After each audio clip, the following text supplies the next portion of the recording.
We don't know what happened to all those other people. Because all of us in this room were here in 2008 and 9, and Jim Show was here and going strong. Well, Tom Helsinki said it wasn't at the convention center. All I can tell you is I looked at my bank account and what my wife bought. Well, now I'm going to leave this to you. Maybe that's the thing, though, is that show being to the public was not the traditional gem show. I don't know what it was. That's not specific enough. Well, I know it was the AGTA and the TGMS gem shows were there, but if the numbers are that sloppy... This is where my brain starts getting real bothered, because I don't know, but this guy says the gem show wasn't there in 08. Can I ask a question, Tom? You're raising some great questions here, and they do need to be answered. I think it would be incumbent upon the board to see if they could get you and Tom Helsinki together on the same panel up here. I think they need to hear from Tom Helsinki, because I think he needs to explain this. Because it doesn't make any sense to me. I think some of the questions you're raising really would be, it would be great to have you and Tom together to talk about this. Well, I'm not going to volunteer to do that, because I've done that before. With Tom? Oh yeah. We'll see what happens. Okay? Well, I've talked to Tom.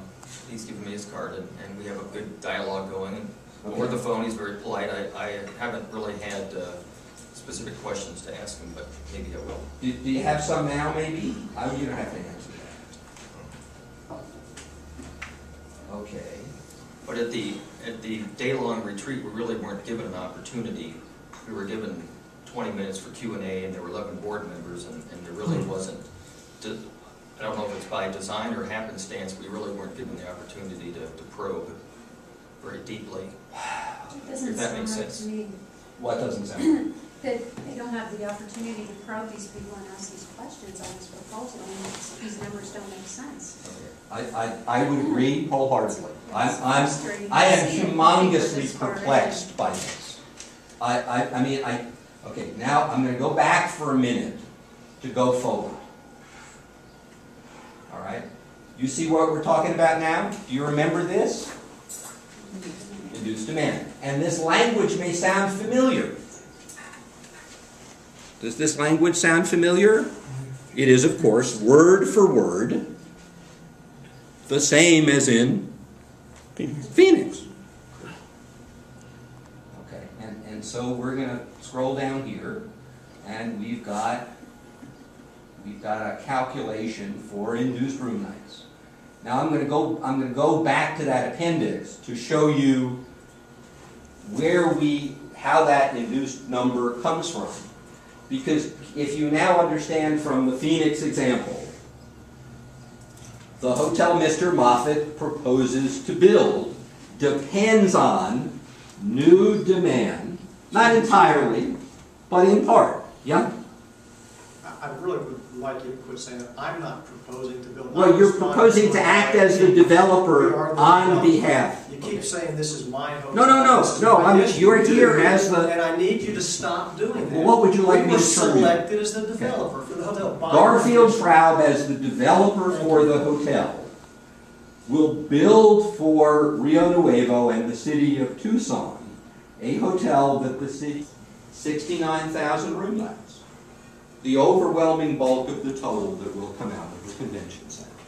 Now, do we know how many room nights the convention center is doing now? Do we have a baseline for that? I haven't seen it. Do we have a baseline, however, for convention and trade show attendees now? Well, we have Charlie Johnson's 04 number. We have Helsinki's somewhat varying numbers. But including his ultimate... These 87,000. Yeah. Some will choose to stay at the proposed Sheraton. Right. And some may stay elsewhere. Absolutely. Okay. Yeah, but what that's saying, though, is that of those that choose to stay here will stay there. No. This is total from the convention center. He then has to translate this because only a fraction of these will stay at the Sheraton. So that's not linked to this facility. Well, the convention center, that's another piece of the puzzle in the report if you go down back to it, because he will have a penetration ratio. So the hotel is presumed to be the best position to gain that new business. But that's total room nights. From the entire- convention center, that's total room nights from the convention center In the entire marketplace. in the entire marketplace. Okay. And then that number, that was- the Sheraton will get some fraction. This is a city document. That's a fair enough, I agree. Okay, and Trish's call, that's good. I'm good with that. The city, the district, because of the economic changes in the marketplace, I'm pretty sure every city, when they do these RFQs and RFPs, they want to minimize their contribution. They want to protect the general fund. That language is in every RFQ and every RFP that we respond to, and we only develop for the public sector. So this is in every one of them. The city or the district or whoever is going to be the owner, whether it's a hospital district, whether it's a university, and we respond to RFQs and RFPs for all of them.